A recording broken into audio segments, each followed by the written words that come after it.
Here we go. We're going to start mortgage basics. Now, mortgage basics is very simple. We're trying to just give you like a little overview so you can have a good idea of what banks are looking for on your qualification of a mortgage. Let's get started.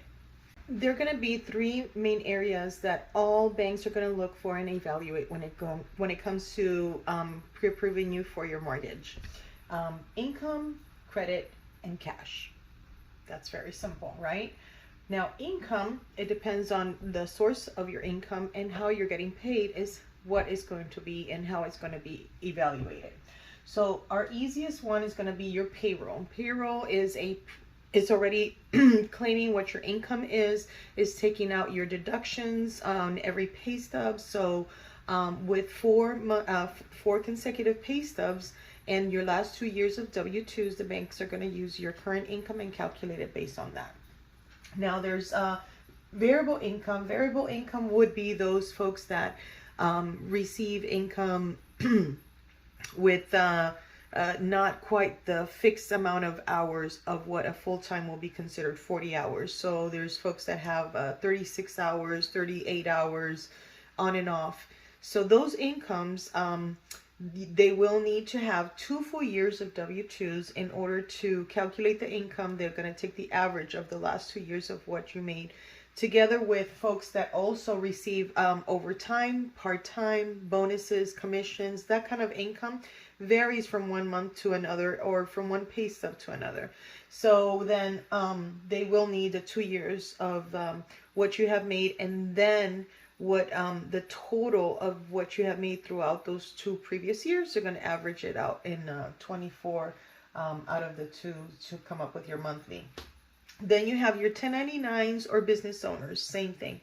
Since it's a gross income and it hasn't not deducted what your expenses are for your business, then they're going to need to see the full 2 years of tax returns, and after your write-offs is the income is going to be used. Okay. Now, the second item for credit is going to be a one determining factor. How do you pay your bills?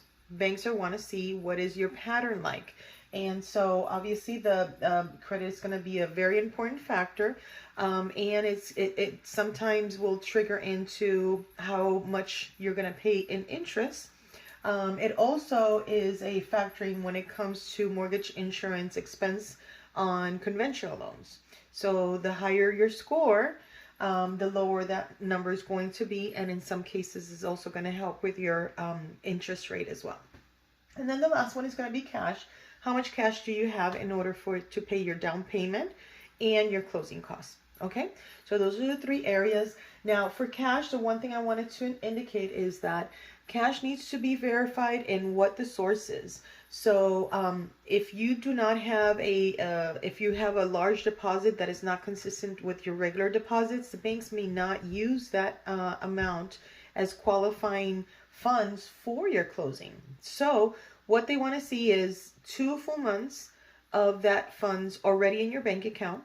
Now, if you have a way of proving where the funds came from, then that's acceptable. Let's say you made a large sale recently and you have verification and that's where the money came from, and you made the deposit, perhaps with the proof of where those funds came from, then the bank will use it. Another thing that a lot of folks are being able to use is gift funds and it's very common.